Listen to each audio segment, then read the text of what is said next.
બાદ સમાચારોમાં આગળ વધીએ। ખેડૂતોને વીજળીને લઈ સરકારનો ગૃહમાં જવાબ। 1 થી લઈ 21 સપ્ટેમ્બર 10 કલાક વીજળી આપવામાં આવી। 8 કલાક કે તેથી વધુ વીજળી અપાય છે। જીરુના ખેડૂતોને 2 કલાક વધુ વીજળી આપવામાં આવી છે। અર્જુન મોઢવાડિયાના પ્રશ્નની સરકારે આ રીતે માહિતી ગૃહમાં રજૂ કરી હતી। તો કિસાન સૂર્યોદય યોજનાને લઈને પણ સરકારે ગૃહમાં જવાબ આપ્યો। 2024માં ખેડૂતોને દિવસે વીજળી આપવાનું આયોજન છે। દાંતાના એમએલએ કાંતિ ખરાડીએ સવાલ પૂછ્યો હતો, જેના જવાબમાં સરકાર તરફથી જવાબ અપાયો છે કે 2024માં ખેડૂતોને દિવસે પણ વીજળી અપાશે। તો નર્મદાના પાણીથી મીઠું ધોવાઈ જવાનો જે મુદ્દો છે એ પણ આજે ગૃહમાં ગુંજ્યો હતો। સરકારે વિધાનસભામાં આ અંગે માહિતી આપી છે। કચ્છના રણમાં નર્મદાનું સીધું પાણી નથી અપાતું। ચાણસ્માના એમએલએના પ્રશ્નનો સરકારે જવાબ આપ્યો। રણમાં પાણી જતા અટકવા વિભાગ કામ કરી રહ્યો છે। પોતાના સ્વજનોના આત્માની શાંતિ માટે લોકો અનેક પૂજા અર્ચના, તર્પણ વગેરે કરતા હોય છે। સુરતમાં ઉમરા ગામના એક સ્મશાનમાં અનોખી પરંપરા અનુસરવામાં આવી। દર વર્ષે પોષ પૂનમની 11સે રામનાથ ઘેલા સ્મશાનની ચિતા પાસે મૃતક સ્વજનો પૂજા કરે છે। એટલું જ નહીં, અહીં ચિતા સામે પૂજા કરી મૃતકના સ્વજનને ભાવતી વસ્તુઓ પણ ધરાવવામાં આવે છે। ભાવતી ભોજન વાનગીથી લઈ જો મૃતકને કોઈ વ્યસન હોય તો એ વસ્તુ પણ અહીં ધરાવવામાં આવે છે। અગ્નિ સંસ્કાર જ્યાં કરેલી અમે સ્મશાને ત્યાં અમે લોકો દર વર્ષે અહીંયા અમે આવીને પાઠ પૂજા કરીએ છીએ ને એમને ભાવતી વસ્તુ અમે ચડાવી જઈએ છીએ। તે પ્રમાણે પૂજા કરીએ છીએ। આ જાત્રા વર્ષો જ પુરાની છે એટલે ચાલતી છે, તે પ્રમાણે અમે જાત્રા કરીએ છીએ। આજના દિવસમાં રામનાથ ઘેલાની મેળો ભરાય છે અહીં, અને ગામે ગામથી એમના જે મૃતક સ્વજનો છે એની વિધિ કરવા માટે આવે છે। અહીં તર્પણ વિધિ કરે છે, સ્મશાનની ચિતા ઉપર પૂજા કરે છે।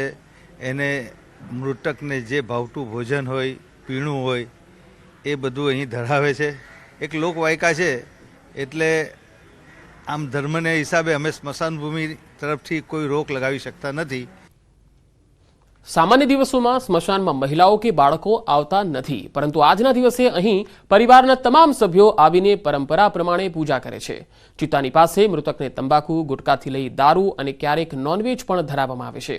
ઉમરા ગામમાં આ પરંપરા મુજબ વર્ષોથી લોકો અહીં પૂજા કરી મૃતક સ્વજનની આત્માને શાંતિ મળે તે માટે પ્રાર્થના કરે છે।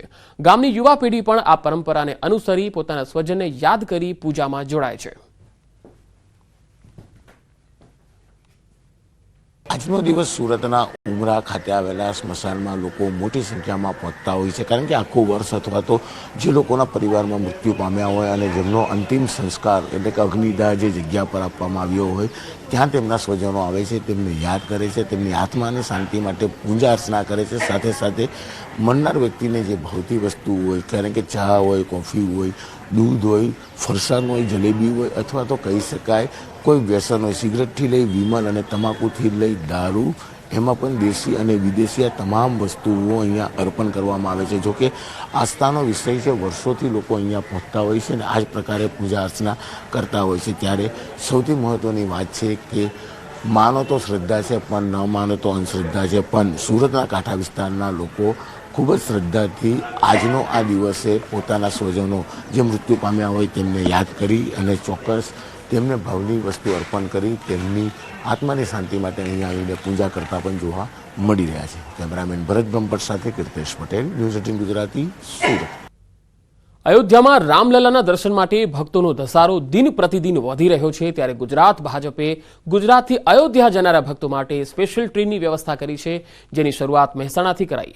મહેસાણા રેલવે સ્ટેશનથી પ્રદેશ ઉપાધ્યક્ષ MS પટેલે લીલી ઝંડી આપીને ટ્રેનને અયોધ્યા રવાના કરી। 1350 કરતાં વધુ રામ ભક્તો આ ટ્રેન મારફતે અયોધ્યા પહોંચવાના છે। અયોધ્યાની સીધી ટ્રેન મળતા ભક્તોમાં ઉત્સાહ છે।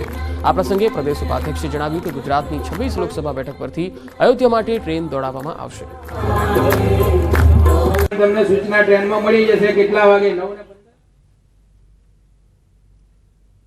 ગુજરાતમાંથી 26 લોકસભા સીટોમાંથી એક ટ્રેન અને 20 ડબ્બાની એક ટ્રેન અને પ્રત્યેક ડબ્બામાં 72 અને દરેક વિધાનસભા દીઠ 3 કમ્પાર્ટમેન્ટ. એ રીતે આજે મહેસાણાથી સૌથી પહેલી અયોધ્યા ટ્રેન રવાના થઈ રહી છે. 26 મત વિસ્તારમાંથી સૌથી પ્રથમ ટ્રેન આજે મહેસાણાથી રવાના થઈ રહી છે. આજે મહેસાણા જિલ્લાથી આજે અયોધ્યા ટ્રેન રવાની તેમાં લગભગ 144 જેટલા લોકો આજે અંદર જઈને ભગવાન શ્રી રામના દર્શન કરશે.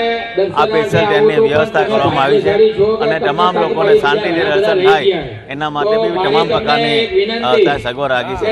માદરે વતન વડનગરના મોટાભાગના બધા રામ ભક્તો છે આ ટ્રેનમાં, અને આ ટ્રેનમાં જે રામ ભક્તો દર્શનાર્થે જઈ રહ્યા છે એમનો ઉત્સાહ ગજબનો એમનો ઉત્સાહ છે. અમદાવાદ મ્યુનિસિપલ કોર્પોરેશનનું વર્ષ 2024-25 માટેનું બજેટ રજૂ કરાયું છે. સ્ટેન્ડિંગ કમિટી ચેરમેન દિવાંગ દાણીએ આ બજેટ રજૂ કર્યું. 10,801 કરોડનું આ ડ્રાફ્ટ બજેટમાં 1461.83 કરોડના સુધારા સાથે આ બજેટ રજૂ થયું. વર્ષ 2024-25 માટે એએમસીમાં 12,262.83 કરોડનું બજેટ મંજૂર કરાયું છે. આ બજેટમાં નવા કોઈ કરવેરાનો ઉમેરો ન થતા લોકોમાં ખુશી છે. આ બજેટ પ્રમાણે એડવાન્સ પ્રોપર્ટી ટેક્સ ભરનારને અને નવા વિસ્તારોમાં પણ ટેક્સ મામલે રિબેટની જોગવાઈ કરાઈ છે. આ બજેટ અંતર્ગત ઇલેક્ટ્રિક વાહનોના વેરામાં 100% રાહત અપાશે. આ ઉપરાંત કઠવાડા ખાતે નવી ગૌશાળા, રિવરફ્રન્ટ ખાતે ફાયર ચોકી અને રાજપથ ક્લબથી બોપલને જોડતો અંડરપાસ તૈયાર કરવાનું પણ આયોજન છે. આ સિવાય હમ ફિટ તો ઇન્ડિયા ફિટ અંતર્ગત બાલવાટિકાથી ધોરણ 4 સુધીના બાળકોને દૂધ પાવડર અપાશે. અને અમદાવાદના નવા નજરાણા સ્વરૂપે 20 કરોડના ખર્ચે ભારતના તમામ રાજ્યોના ફૂલોનું પ્રતિનિધિત્વ કરતો પ્રથમ લોટસ પાર્ક પણ બનાવાશે.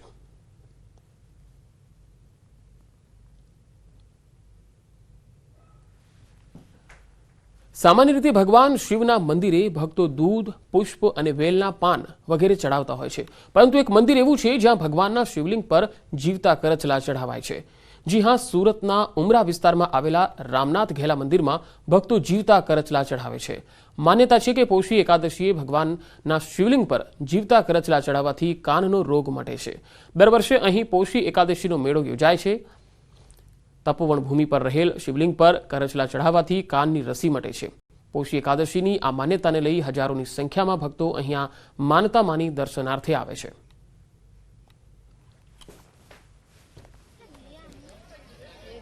આ એક આસ્થાનું સ્થળ છે. શ્રી રામનાથ જેલા મહાદેવ, સ્વયંભૂ રામનાથ જેલા મહાદેવ છે. આ રામનાથ જેલા મહાદેવ એક રામચંદ્ર ભગવાન વનવાસમાં નીકળ્યા હતા ત્યારે રાજા દશરથનું દેહાંત થયું ત્યારે અહીંયા એને સ્થાપના કરી મહાદેવ દાદાની. કરચલા ચડાવવાની એવી પ્રથા છે કે જેમને કાનમાં જે રસી હોય એના માટે એની મન્નત તરીકે સારા થઈ જાય એ માટે મન્નત તરીકે એમને કરચલા ચડાવવામાં આવે છે. ને આ પરંપરાઓ વર્ષો જૂની પૌરાણિક કાઠી ચાલી આવેલ છે. અહીંયા છે ને સાંભળ્યું છે કે અહીંયાથી જીવતા કરચલા ચડાવે તો કાનમાં સારું થઈ જાય છે. તો આ બુલેટિનમાં અત્યારે આટલું જ. નમસ્કાર.